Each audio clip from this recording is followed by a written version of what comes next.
হাদিস কুদসির ভিতরে এসেছে, লম্বা হাদিসটা, আমি শুধু তার একটা লাইন বলবো। আল্লাহ তাআলা বলছেন, ইয়া ইবাদি, হে আমার বান্দারা, সারা পৃথিবীর সমস্ত মানুষ আর জিন যা আসছিল আর যা আসবে, সমস্ত জিন আর ইনসান যদি পৃথিবীর কোনো একটি জায়গায় একত্রিত হয় আর সেখানে দাঁড়িয়ে যদি প্রত্যেকেই যার যার চাহিদা আমার কাছে চাইতে থাকে, আমার চাহিদা আর মাদানী সাহেবের চাহিদা, মৌলানা আব্দুল মালিক সাহেবের চাহিদা, এই চৌধুরী জনাব ফরিদ আহমদ সাহেবের চাহিদা, এই সকলের চাহিদা কি একরকম? তাও কতক্ষণ। আমি যদি লেবু খাইতে চাই, আপনি হাত করা খাইতে চাইবেন। আমি বোয়াল মাছ খাবো না, আপনি গোজাল মাছ চাইবেন। এক একজনের চাহিদা একরকম, এক এক রকম। আল্লাহ কি বলছেন? পৃথিবীর সমস্ত জিন, সমস্ত মানুষ সব যদি একটা মাঠে একত্রিত হয়ে যার যার চাহিদা সব যদি চাইতে থাকে আর প্রত্যেকের চাহিদা অনুযায়ী যদি আমি চাহিদা পূরণ করে দেই, তাহলে আমার ভাণ্ড থেকে অতটুকুন কমবে না যতটুকুন একটা সুই সমুদ্রের ভিতরে ডুবাই দিয়া সুইটা জাগালে পরে সমুদ্রের পানি যতটা কমবে না, আমার ভাণ্ড থেকে তাও কমবে না। সুবহানাল্লাহ, সুবহানাল্লাহ, সুবহানাল্লাহ। এই হচ্ছে আমার আল্লাহ, এই হচ্ছে আমার রব, এই হচ্ছে আমার মালিক। আল্লাহু আকবার। আমি এমন আল্লাহর গোলাম হতে পেরেছি, ধন্য আমার জীবন, ধন্য আমাদের জীবন। এমন আল্লাহর প্রতি ঈমান আনতে পেরেছি, ধন্য আমরা সবাই, আলহামদুলিল্লাহ। বাকি আল্লাহর কথা অনুযায়ী যেন জীবন চালাতে পারি, এ তৌফিক যেন তিনি আমাদেরকে দেন, বলি আমিন। গেল কয় নম্বর? 2 নম্বর। তৃতীয় নম্বর হচ্ছে আল হামিদুন, প্রশংসাকারী। প্রশংসাকারী, প্রশংসা হবে কার? কেবলমাত্র আল্লাহ। আমার আম গাছে খুব ভালো আম দিয়েছে, প্রশংসা কি গাছের না? প্রশংসা কার? যিনি এই গাছটিতে এত সুন্দর আম দিয়েছেন, সেই আল্লাহ। আমি অসুস্থ ছিলাম, ডাক্তারের চিকিৎসা হয়েছে, আমার রোগ ভালো হয়ে গেছে, প্রশংসা কার? আল্লাহ তাআলা। আমার ছেলের জন্য একটা ভালো পুত্রবধূ পেয়েছি, প্রশংসা কার? ঘটকে? ঘটক বলে না, সিলেটে কি বলে? রায়বার। রায়বার মানে বারবার রায় বদল, রায়বার অথবা রাহাবাদ, জি ঘটকও বলে। তো ভালো একটা পুত্রবধূ পেয়েছি, প্রশংসা রায়বারের নয়, প্রশংসা কার? আল্লাহ তাআলা। অমুকের গলার আওয়াজ এত সুন্দর, প্রশংসা ওই কণ্ঠশিল্পীর নয়, প্রশংসা সেই আল্লাহর, যিনি তার গোলামের আওয়াজকে এত সুন্দর করেছেন। সমস্ত প্রশংসা কেবলমাত্র আল্লাহর, এটা আল্লাহ আমাদেরকে শিখাই দিয়েছেন। আল্লাহ তাআলা প্রশংসা করতে হবে। এই জন্য প্রত্যেক নামাজের প্রতি রাকাতের শুরুতেই আমাকে বলতে হয় আলহামদুলিল্লাহি রাব্বিল আলামিন। সবাই পড়েন আমার সাথে, আলহামদুলিল্লাহি রাব্বিল আলামিন। সমস্ত প্রশংসা, যাবতীয় প্রশংসা ওই আল্লাহর জন্য, যিনি তামাম জাহানের পালনেওয়ালা রব, তার জন্য। তার প্রশংসার কোনো শেষ নাই। আমরা যদি আল্লাহর প্রশংসা করি তাহলে আল্লাহর খুব লাভ আছে নাকি?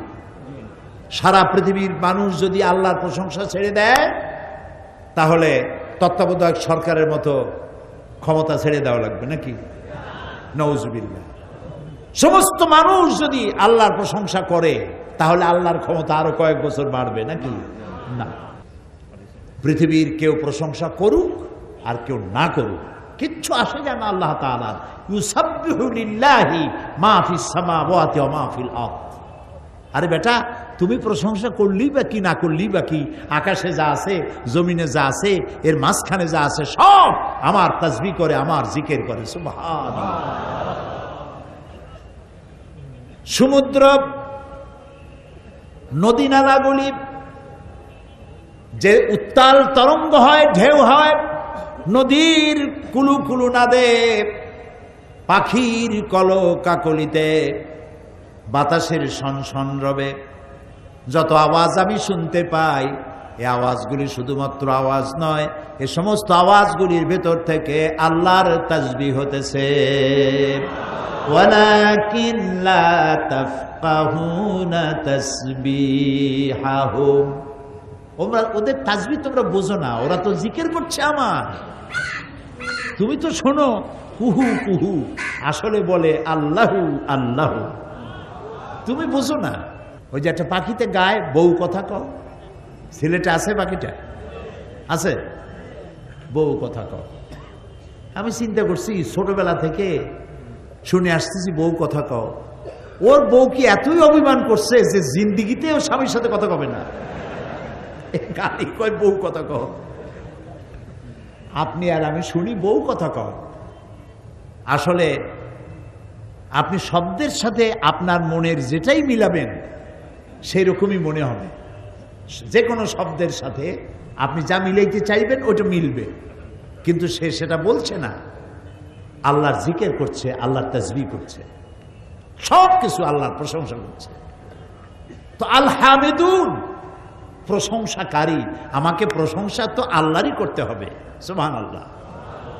আমি যে কথা বলছি এ প্রশংসা করব কার? কে আমার মুখে ভাষা তুলে দিয়েছেন? আমার মতো তো কত লোক এমন দেখেছি আমি, আমার মতো জিহ্বা আছে, ঠোঁট আছে, দাঁত আছে, কথা বলতে পারে না। আর আল্লাহ আমাকে সৃষ্টিও করেছেন, খালাকাল ইনসান আল্লামাহুল বায়ান, সৃষ্টিও করেছেন আর কথা বলারও তৌফিক দিয়েছেন। আলাম নাজআল লাহু লিসানাও ওয়া শাফাতাইন, আমি কি তোমাকে জবান দেই নেই, দুইটা ঠোঁট দেই নেই? কে বলতেছেন? আল্লাহ তাআলা বলছেন।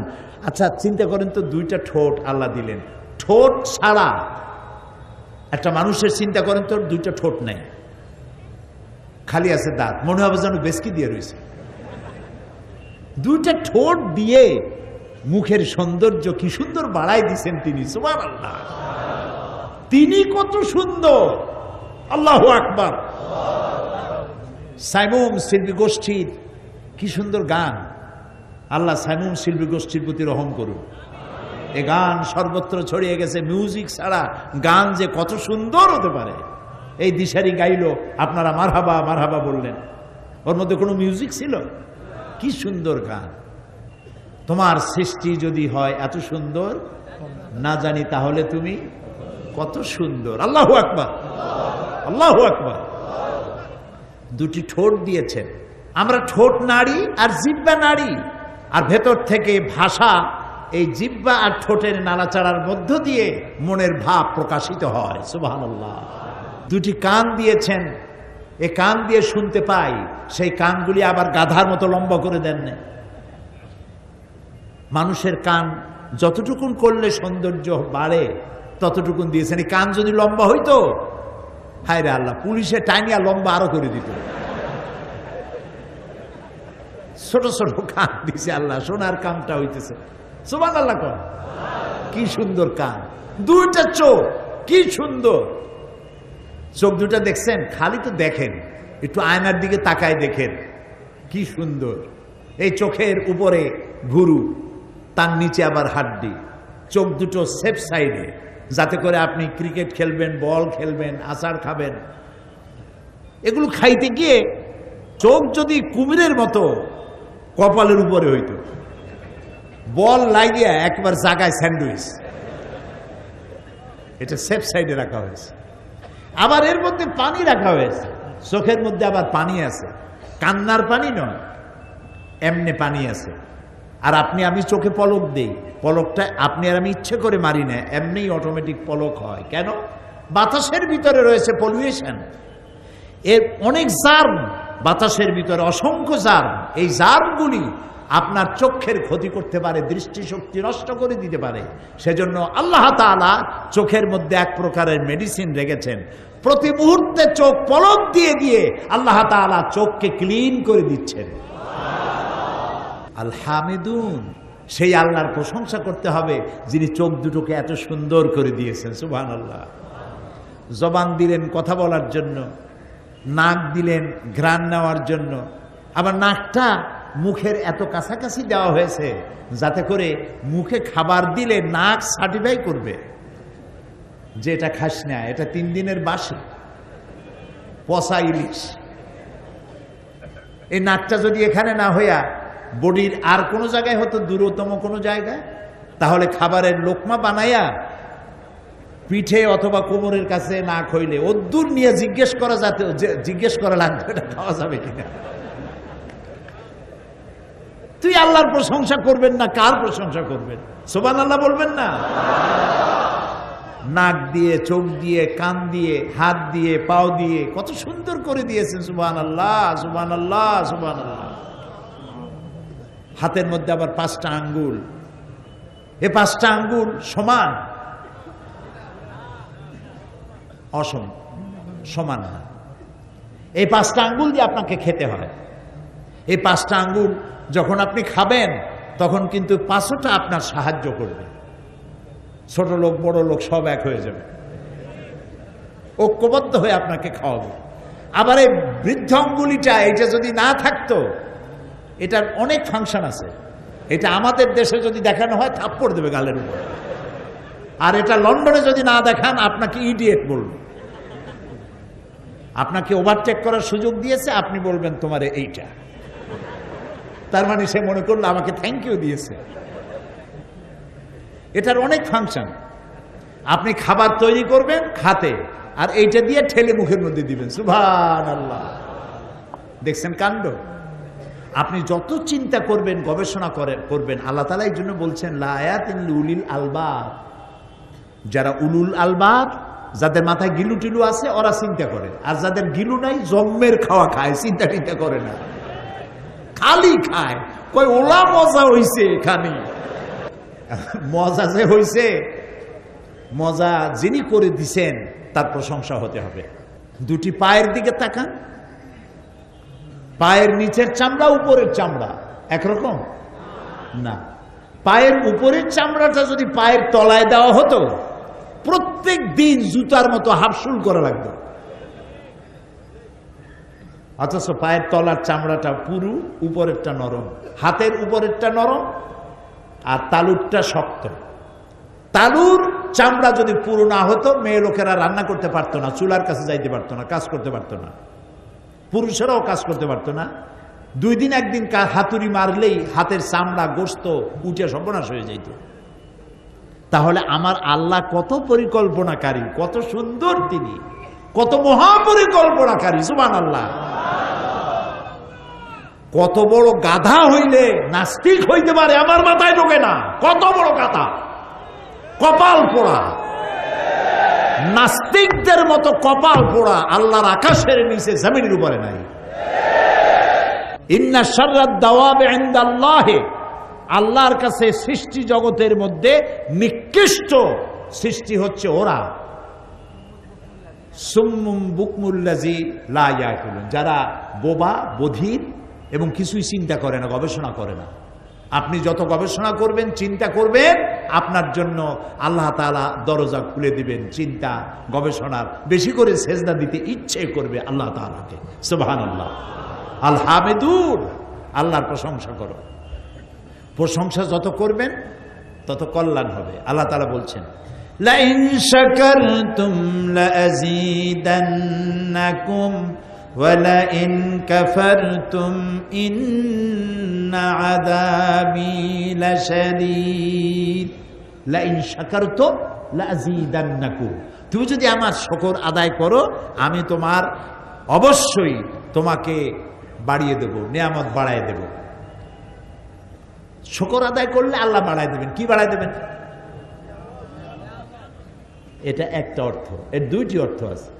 একটা অর্থ হচ্ছে নিয়ামত বাড়ায় দেব, আর একটা অর্থ হচ্ছে শুকর আদায় করার তৌফিক আরো বাড়ায় দেব। সুবহানাল্লাহ। লাইন শাকারতুম লাযীদান্নাকুম ওয়া লাইন কাফারতুম, আর যদি অকৃতজ্ঞ হও, শুকর যদি আদায় না করো, ইন্না আযাবি লাশাদীদ, তাহলে মনে রেখো নিশ্চয়ই আমার কঠিন শাস্তি তোমাদের জন্য অপেক্ষা করছে। শুকর আদায় করো, নিয়ামত বাড়ায় দেব। তাহলে হলো কি? তওবা করা, ইবাদত করা, প্রশংসা করা। কয়টা বলা হলো? 3টা। এরপরে আল্লাহ তাআলা বলছেন as-সাইহুন। এই সাইহুনের অর্থ কোন কোন তাফসীরকারক বলেছেন সায়মুন, রোজা পালনকারী, কিন্তু অধিকাংশ মুফাসসির তারা বলেছেন ভ্রমণকারী। সাওমের কথা তো আল্লাহ সাওম হিসেবে কোরআনের মধ্যে বহু জায়গায় সাওম সিয়াম ব্যবহার করেছেন।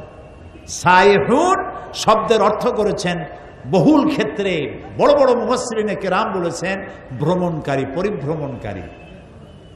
কি জন্য ভ্রমণ? দ্বীনের দাওয়াত নিয়ে ভ্রমণ, আল্লাহর দ্বীনের এই দাওয়াত নিয়ে ছড়িয়ে পড়া, বিশ্বময় দ্বীনের দাওয়াত নিয়ে ছড়িয়ে পড়া। এটা হলো মুমিনের চতুর্থ বৈশিষ্ট্য। কয় নম্বর বৈশিষ্ট্য বলুন? 4 নম্বরের বৈশিষ্ট্য হলো দ্বীনের দাওয়াত নিয়ে ছড়িয়ে পড়া। যেহেতু আমরা হচ্ছে উম্মতে দাওয়াত, আমরা কি বলেন? উম্মতে দাওয়াত। মুহাম্মদ সাল্লাল্লাহু আলাইহি সাল্লামের পরে আর কোন নবী আসবে? আর কোন কিতাব আসবে? নবীও আসবে না, কিতাবও আসবে না। মনে রাখুন, স্মরণে রাখুন, পৃথিবীতে কিয়ামতের দিন কোন মানুষ যদি আল্লাহর কাছে দাবি করে বসে যে আমি ইসলামের দাওয়াত পাই নাই, তাহলে দায়ী হতে হবে আমাদেরকে। দায়ী হবে কারা? আমরা দায়ী হব, কারণ আমরা হচ্ছে উম্মতে দাওয়াত। মানুষের কাছে দাওয়াত পৌঁছানো আমার দায়িত্ব। এ ব্যাপারে সূরা আন-নাহলের ভিতরে আল্লাহ তাআলা বলছেন, সূরা আন-নাহল 126 নম্বর আয়াত। কি বলছেন আল্লাহ তাআলা? উদউ ইলা সাবিলি রাব্বিকা বিল হিকমাতি ওয়াল মাউইযাতিল হাসানাতি ওয়াজাদিলহুম বিল্লাতি হিয়া আহসান ইন্না রাব্বাকা হুয়া আ'লামু বিমান দাল্লা আন সাবিলিহি ওয়া হুয়া আ'লামু বিল মুহতাদিন। মানুষদেরকে উদউ ইলা সাবিলি রাব্বিক, তোমার রবের দিকে মানুষদেরকে দাওয়াত দাও, ডাকো। ইলা সাবিলি রাব্বিক, তোমার রবের রাস্তায়, রবের দিকে মানুষকে ডাকো। কিভাবে ডাকো? ওয়াজ নসিহতের মাধ্যমে, বইপত্র লেখার মাধ্যমে। এ কথাটাকে আল্লাহ তাআলা ওপেন রেখেছেন। সকল পদ্ধতির মধ্য দিয়ে মানুষকে দ্বীনের দিকে ডাকো। পৃথিবীতে যত নবী আল্লাহ পাঠিয়েছেন, সমস্ত নবী পাঠাবার উদ্দেশ্যই ছিল ইকামতে দ্বীন। উদ্দেশ্য কি ছিল? আর ইকামতে দ্বীনের জন্য দ্বিতীয় যে কাজটা তারা করেছেন সেটা হলো দাওয়াতে দ্বীন। দাওয়াতে দ্বীনের মাধ্যমে ইকামতে দ্বীনকে তারা প্রতিষ্ঠা করেছেন। সকল নবীরাই এই কাজ করেছেন। মুহাম্মাদুর রাসূলুল্লাহ বলেন সাল্লাল্লাহু আলাইহি ওয়াসাল্লাম, তার ১.৫ লক্ষ সাহাবী ছিল। ১,২০,০০০ বা ২৫,০০০-এর মতো সাহাবী থাকাকালীন সময় তিনি ইন্তেকাল করেছেন, দুনিয়া থেকে বিদায় গ্রহণ করেছেন। এখন এই ১.৫ লক্ষ সাহাবীদের ২০,০০০ সাহাবীদের কবর জাজিরাতুল আরব, আরব উপদ্বীপে ২০,০০০ সাহাবীর কবর আছে কিনা সন্দেহ। ১ লাখের উপরে সাহাবীদের কবর ছড়িয়ে আছে পৃথিবীর বিভিন্ন অংশে। শুনতেছেন? আচ্ছা, আমার প্রশ্ন, এই সাহাবীরা কি জানতেন না যে মসজিদুল হারামে মক্কা শরীফে ১ রাকাত নামাজ পড়লে ১ লক্ষ রাকাতের সওয়াব হয়? এটা কি জানতেন না তারা? একবার আল্লাহ বললে ১ লক্ষ বার আল্লাহ বলার সমান হয়। ও সিলেটবাসীরা, তোমাদেরকে আল্লাহ যাদেরকে পয়সা দিয়েছেন হলিডে করতে, সিঙ্গাপুর, ব্যাংকক, হংকং, থাইল্যান্ড, এই সব জায়গায় হলিডে করতে যাও, কোন দরকার আছে যাওয়া? পয়সা যদি বেশি থাকে তাহলে রমজান মাসে মক্কা শরীফে যাও, মদিনা মুনাওয়ারায় যাও। একটা রোজা রাখবা, ১ লক্ষ রোজা রাখার সওয়াব। একটা সেজদা দিবে, ১ লক্ষটা সেজদা দেওয়ার সমান। কাবা শরীফে প্রতি মুহূর্তে ১২০টা রহমত নাজিল হয় বৃষ্টির মতো প্রতি মুহূর্তে। কতটা? ১২০টা। যারা তাওয়াফ করে তারা পায় ৬০টা, যারা নামাজে থাকে তারা পায় ৪০টা। আর যারা তাকায় থাকে তারা পায় 20টা। শুধু তাকায় থাকে। পৃথিবীতে কোথাও নামাজের মধ্যে সেজদা ছাড়া এদিক ওদিক তাকানো যায় না। একমাত্র জায়গা কাবা শরীফ, মসজিদে হারাম, যেখানে নামাজ পড়ার সময় কাবার দিকে তাকানো যায়। সুবহানাল্লাহ। যাদের পয়সা কড়ি আছে রমজানে যাবেন, তেলাওয়াতে কি মজা। সুবহানাল্লাহ। শেখ আব্দুর রহমান আস-সুদাইস, শেখ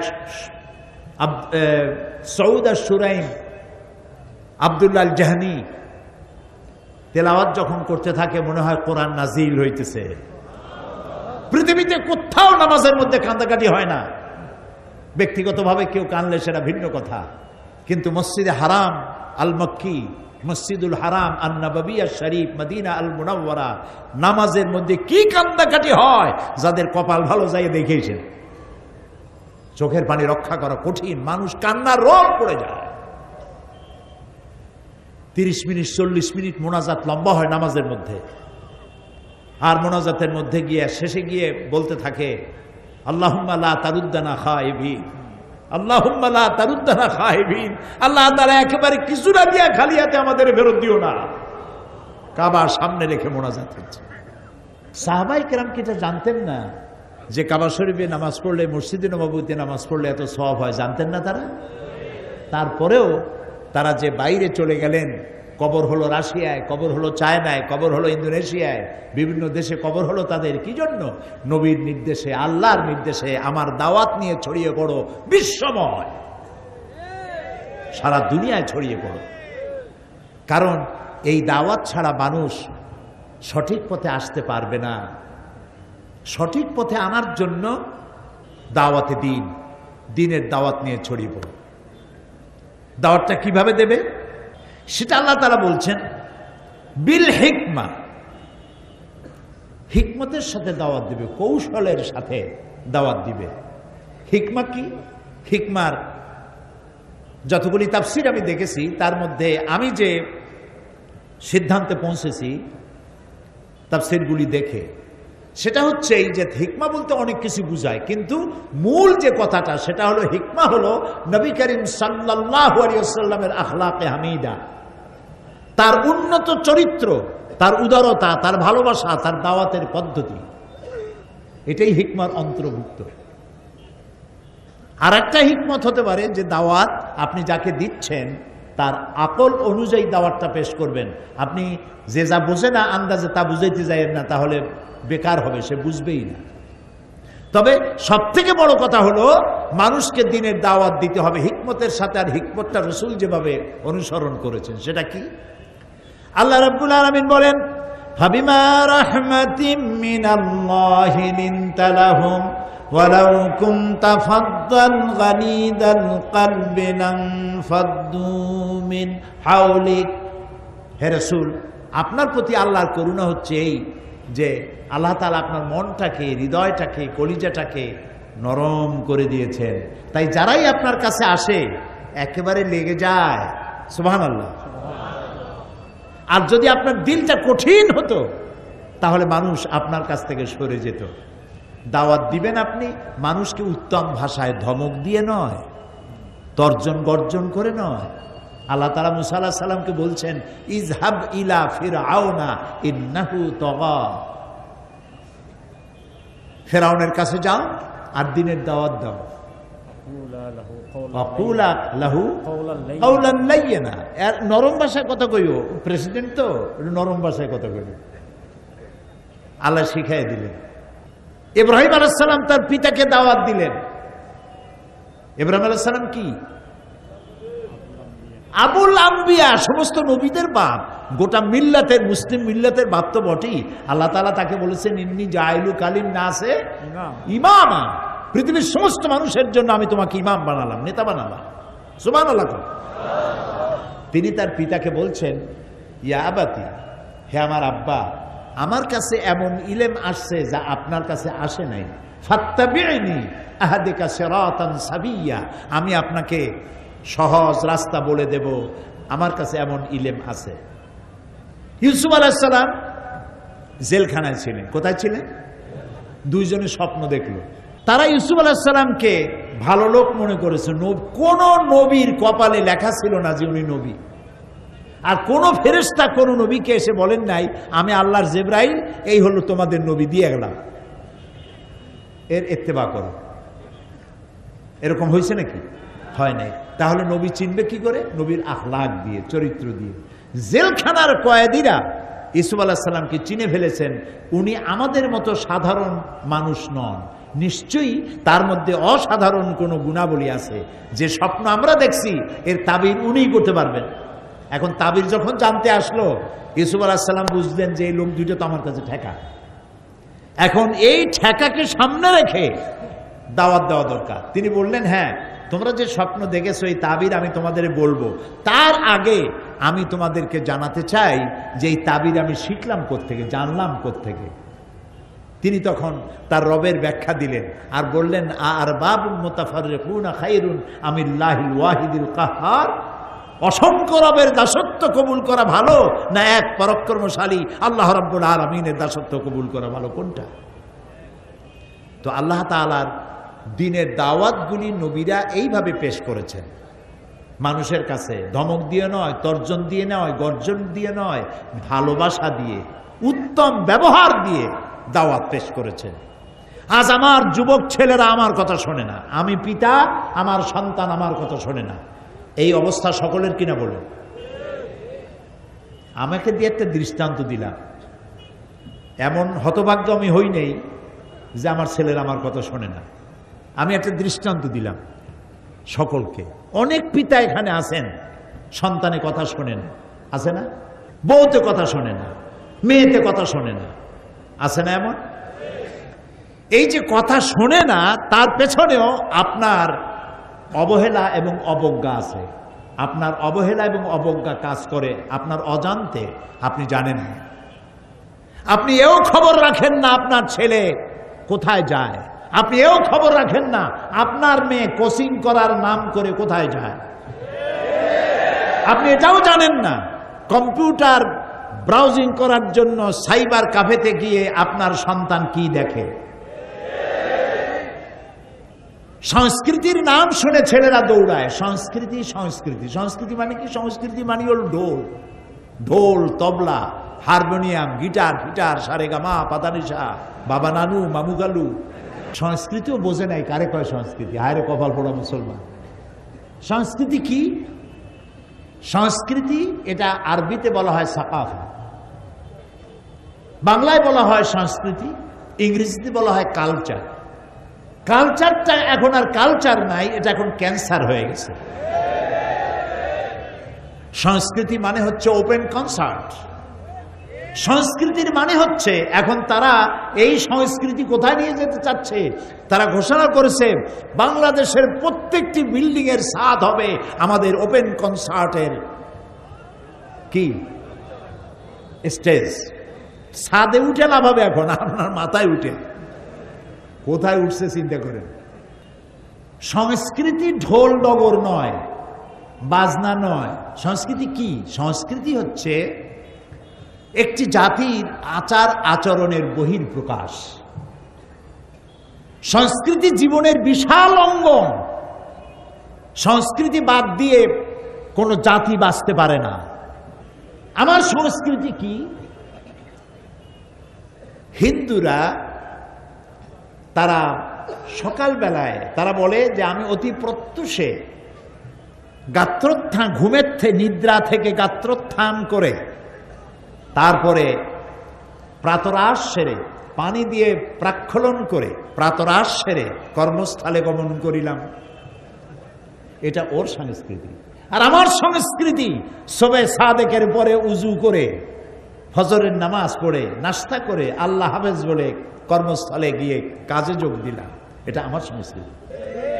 একজন হিন্দু মারা গেলে পরে তার অন্ত্যেষ্টিক্রিয়া হয়, তাকে দাহ করা হয়, পুড়িয়ে ভস্য করা হয়, এটা তার সংস্কৃতি। আর আমার কেউ মারা গেলে গোসল দিয়া, কাপড় পরাইয়া, আতর দিয়া, গোলাপ দিয়ে কবর খুঁড়ে যত্ন করে কবরের মধ্যে রাখা হয়, এটা আমার সংস্কৃতি। একটা হিন্দু মেয়ে বিয়ে দেওয়ার সময় তার কপালে সিঁদুর লাগিয়ে ব্রাহ্মণরা মন্ত্র পড়ে 7 পাকে বেঁধে দেয়, এটা তার সংস্কৃতি। আর আমার সংস্কৃতি বরের মাথায় পাগড়ি পরাইয়া, মেয়েটাকে সুন্দর করে সাজায়া বোরখা দিয়া ঢেকে, তারপরে একজন মৌলানা সাহেবকে দিয়ে আক্ত করাইয়া সুন্নত অনুযায়ী, আল্লাহ নির্দেশ অনুযায়ী বিবাহ করিয়ে দেওয়া হয়। ওটা আমার সংস্কৃতি। এই সংস্কৃতি হলো মানুষের জীবনের বহির্প্রকাশ, আচার আচরণের বহির্প্রকাশ। সেখানে আমরা ভুল করেছি। আমার সংস্কৃতি হচ্ছে কোন জিনিসকে উদ্বোধন করব আল্লাহর নাম নিয়ে, এটা আমার সংস্কৃতি। অন্যদের সংস্কৃতি হচ্ছে কোন জিনিসকে উদ্বোধন করার জন্য মঙ্গল প্রদীপ জ্বালানো, উল্কি আঁকা, রাখি বন্ধন বাঁধা, এগুলি ওর সংস্কৃতি। এই সংস্কৃতির সাথে আমার কোনো সম্পর্ক নাই। সুতরাং সাংস্কৃতিক দিক থেকে আপনার সন্তান, আপনার ছেলে, আপনার মেয়ে কোথায় চলে গেছে আপনি খোঁজও রাখেন না। তাহাজ্জুদ আপনি পড়েন ঠিকই, ফজরের নামাজও জামাতে গিয়ে পড়েন ঠিকই, আলেম ওলামাদেরকেও সম্মান করেন ঠিকই, কিন্তু আপনার ঘরে যে আগুন লেগেছে আপনি টের পান নাই। ইস ঘর কো আগ লাগি হ্যায় ইস ঘর কি চেরাগ সে। এ ঘরে আগুন লাগছে এই ঘরের চেরাগ দিয়ে, বাইরের থেকে আগুন আসে নাই। আপনি সাবধান হন নাই, এই জন্য আপনার ছেলে আপনার মেয়ে নষ্ট হয়ে গেছে, আপনি টের পান নাই। আপনার অজান্তেই সব শেষ হয়ে গেছে। আপনার মোবাইল টেলিফোন দিয়ে আপনার মেয়েটা শেষ হয়ে গেছে। অবিবাহিতা এ মেয়েটি, তার হাতে আপনি মোবাইল ধরিয়ে দিয়েছেন। মোবাইলের কোনো দোষ না, কিন্তু আপনাকে কন্ট্রোল করা দরকার ছিল কোন বয়স পর্যন্ত হলে পরে, কি পরিমাণ বিশ্বাসযোগ্যতা থাকলে পরে এটা দেওয়া যায়। এবং এই মোবাইল দিয়ে কিভাবে সর্বনাশ হচ্ছে। মোবাইল টেলিফোনে, সেদিন এক ইমাম বক্তৃতা করতেছিল মসজিদে, যে মোবাইল টেলিফোনে একটা যুবক ছেলে, সে বিবাহ করে নাই, তো তার সাথে একটা মেয়ে টেলিফোনে কথাবার্তা বলছে। সে টেলিফোনের ডাকও ভিন্ন কায়দার। ওই ইমাম সাহেব খুতবায় বললেন, সে ডাকটা ছিল হ্যালো। তো ওই হ্যালো শুনে ছেলেটা পাগল হয়ে গেছে। দীর্ঘদিন এই আলাপচারিতার মধ্যে বলছে, আচ্ছা তোমার সাথে দেখা হলো না, তুমি আসো। তো একটা জায়গা ঠিক করেছে। ছেলেটা জায়গা দেখে, সে মেয়ে তো না, কয়েক সন্তানের মা, কয় আমার মতো দুইটা পুরুষে কোলে নিয়ে চলতে পারে। এই যে সর্বনাশটা হলো মোবাইলের দ্বারা, ছেলে নষ্ট হলো, মেয়ে নষ্ট হলো। আমি কিন্তু আপনাদেরকে হাসির খোরাক দিচ্ছি না, ওয়াল্লাহি আমি আপনাকে বোঝার জন্য বলছি। আপনার ছেলে, আপনার মেয়ে এই টেলিফোন দিয়ে নষ্ট হয়ে যাচ্ছে। এটার উপরে আপনার নিয়ন্ত্রণ থাকা উচিত, নিয়ন্ত্রণ থাকা উচিত। মেয়ে তো বুঝতেছে না কার সাথে কথা বলতেছে। এক টিন এজার যারা, এই বয়সের একটা দোষ আছে, একের প্রতি অপরে আকৃষ্ট হওয়ার একটা প্রবণতা হয়। সেই প্রবণতার মধ্য দিয়ে এমন একটা ছেলের সাথে তার প্রেম হলো, দেখা গেল মেয়েটা বড় লোকের, কিন্তু সে প্রেম করেছে একটা রিক্সাওয়ালার সাথে, অথবা একটা ভ্যানওয়ালার সাথে, অথবা একটা রাস্তার ছেলের সাথে, অথবা কুফুতে মিলবে না। আপনি জিন্দিগিতে মরে গেলেও এই পর্যায়ে আপনার মেয়েকে দিলে, মেয়ের কাপড় তো ভালো, তার প্রসাধনী কিনে দেওয়ার পয়সাও তার নাই। তাহলে এই ভালোবাসা তো ঠিকবে না, এই বিবাহ তো ঠিকবে না। আমি কিন্তু কাউকে ছোট করতেছি না, আপনারা আমার কথা বুঝতে পারতেছেন? আমি কাউকে ছোট করতেছি না, আমি শুধু পরিবেশটা বোঝাতে চেষ্টা করছি যে সাংস্কৃতিক দিক থেকে ধ্বংস হয়ে যাচ্ছে আপনার সন্তান, আপনার মেয়ে, আপনার ভাই, আপনার চোখের সামনে নীরব ঘাতক, ভেতরে ভেতরে সব শেষ হয়ে যাচ্ছে, আপনি টের পাচ্ছেন না। এই জন্য আপনার দাওয়াতটা হওয়া উচিত আপনার ঘরের থেকে। আপনার সন্তানকে আপনি দাওয়াত দেন। কিভাবে দিবেন? হযরতে লোকমানের মতো দেন। হযরতে লোকমান তার সন্তানকে দাওয়াত দিচ্ছেন, ইয়া বুনাইয়া, ইয়া বুনাইয়া লা তুশরিক বিল্লাহ ইন্না শিরকা লাযুলমুন আযীম। ইয়া বুনাইয়া আকিমিস সালাত ওয়া'মুর বিল মারুফ ওয়ানহা আনিল মুনকার ওয়াসবির আলা মা আসাবাক ইন্না যালিকা মিন আজমিল উমুর। হযরতে লোকমান নবী না, রাসূল না, গোটা জাতিকে তিনি অ্যাড্রেস করেন নাই, তিনি অ্যাড্রেস করেছেন তার একটা সন্তানকে। এই অ্যাড্রেস, এই নসিহত আল্লাহর এত পছন্দ হলো, হযরতে লোকমানের নামে একটা সূরাই নাযিল করে দিলেন এবং তার নসিহতগুলিকে তিনি চিরন্তন করে দিলেন। সুবহানাল্লাহ। ইয়া বুনাইয়া, তিনি বলতেই পারতেন ইয়া ইবনি, এটা আরবি গ্রামার অনুযায়ী মোটেই ভুল হইতো না যদি তিনি বলতেন ইয়া এবনি, ও আমার বাচ্চা, ও আমার সন্তান, কিন্তু তা বলেন নাই। ইয়া এবনিকে তিনি তাসগীর করেছেন, ইয়া বুনাইয়া, ও আমার কলিজার টুকরা সন্তান। আপনার ছেলের নাম ধরেন আব্দুর রহমান, আব্দুর রহিম, তো এইসব নাম তো এখন কম রাখে। এখন নাম রাখে আকাশ হোসেন, বাতাস হোসেন, সাগর আলী, অক্সিজেন বেগম, কি সব আসিফ নাম।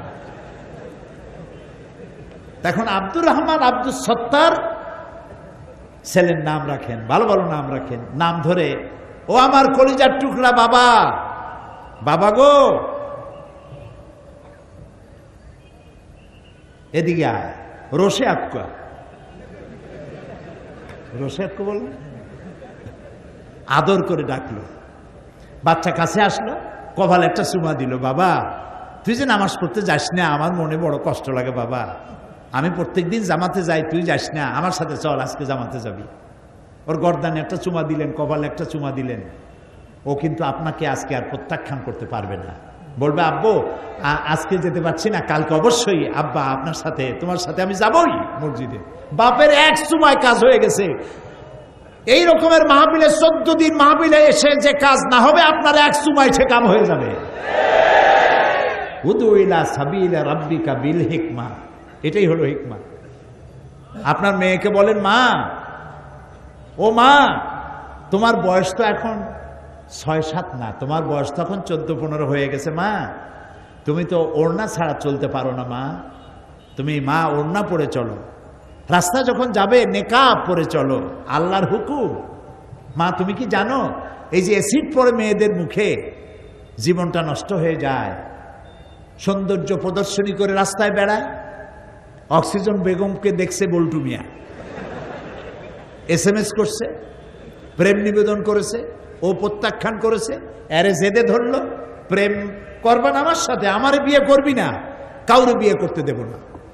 রাস্তায় পাইলো কোনো এক সিপা সুপায়, বাস মারিয়ে দিল এক বোতল চেহারার উপরে, গেল চেহারা জ্বলে পড়ে ভস্ম হয়ে গেল, চিরজীবনের জন্য বিয়ে টিয়া সব শেষ। হয় না এরকম? আপনি বুঝান মা, কোন বোরখা পরা মেয়ের মুখে অ্যাসিড পড়ে না, কারণ কেউ দেখেও না, আকর্ষণ সৃষ্টি হয় না।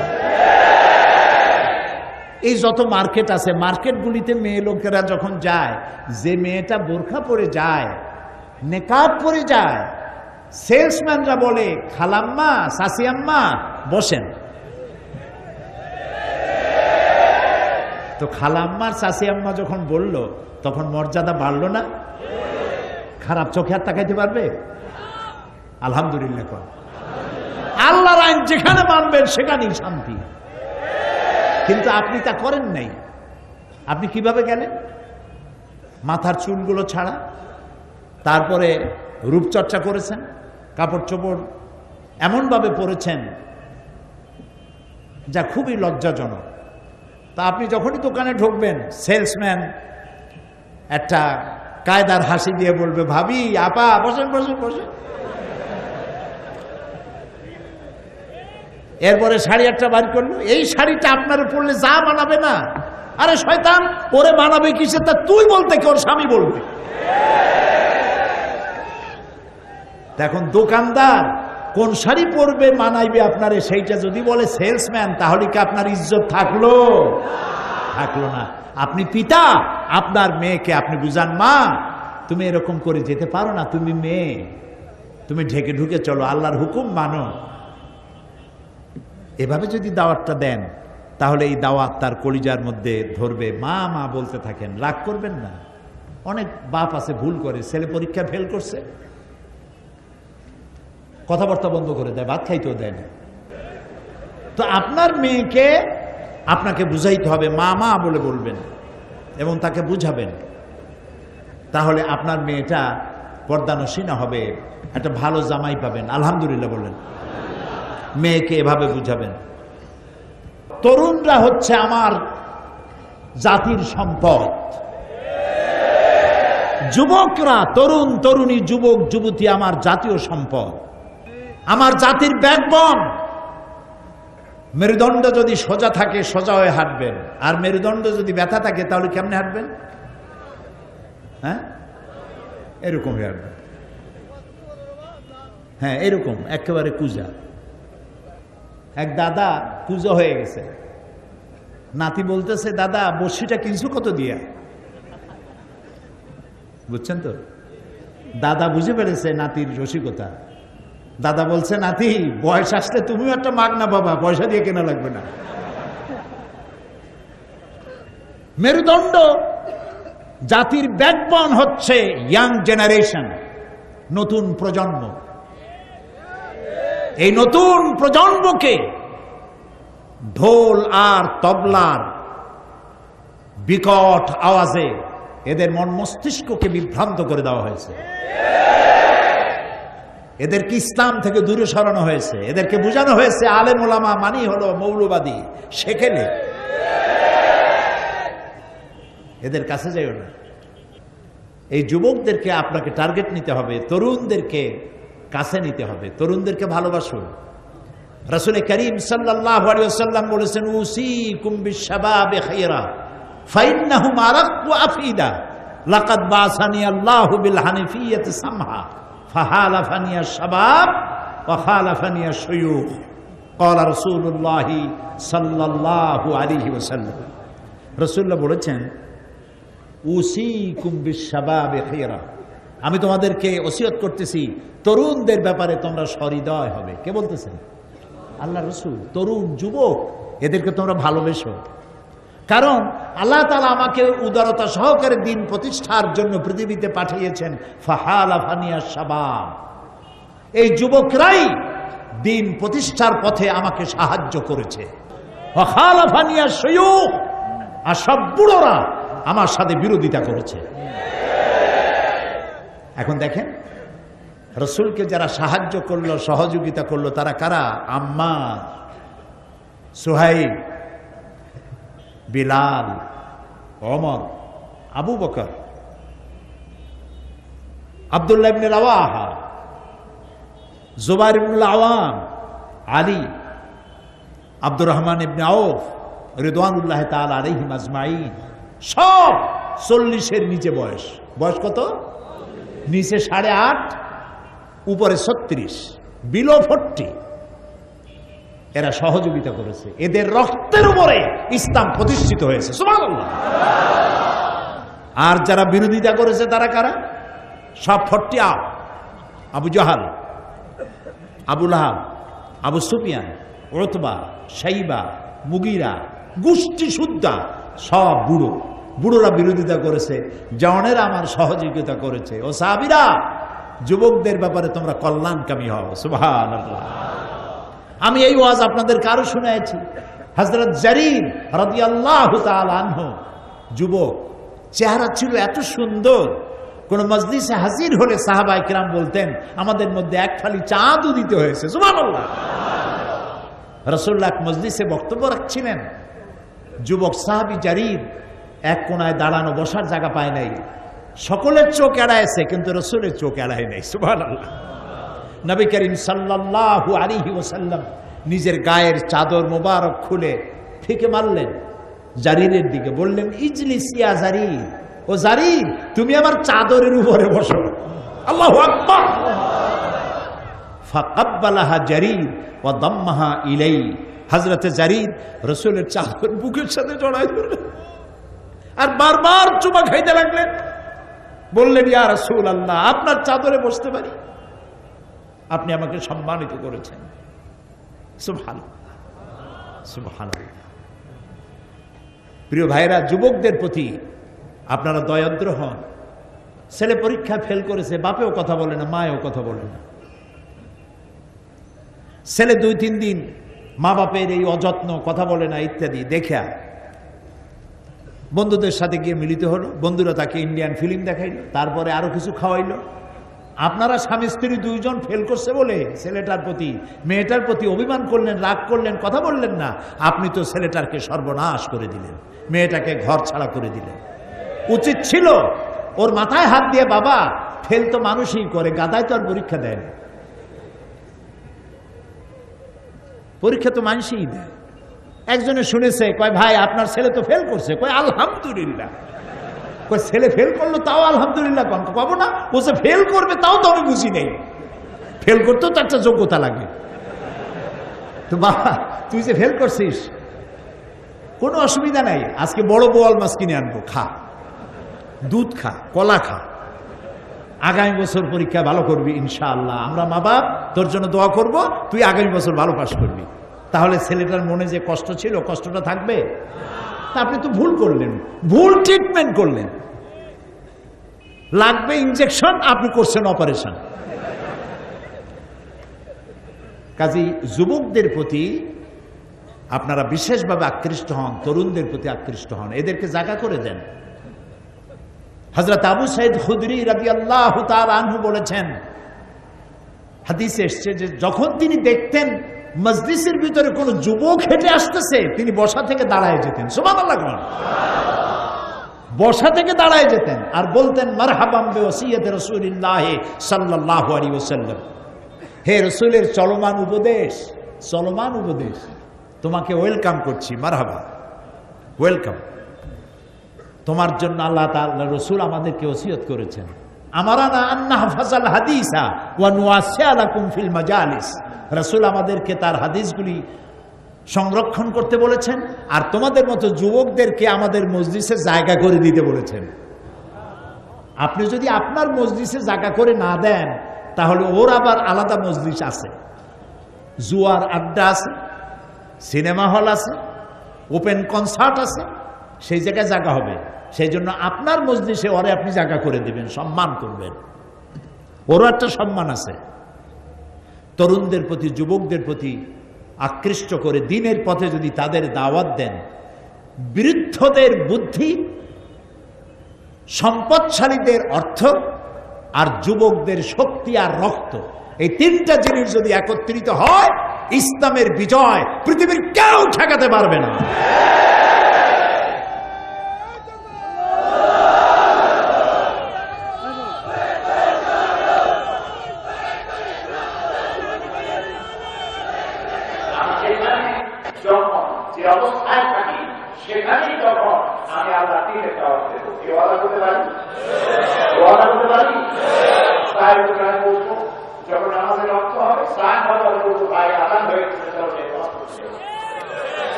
আপনি একাই দাঁড়ান, বাসের ড্রাইভারকে বলুন চলতে চলতে যেখানে মসজিদ দেখবা বাবা বাসটা একটু থামায় দাও, আমরা নামাজ পড়ে আবার বাসে উঠবো।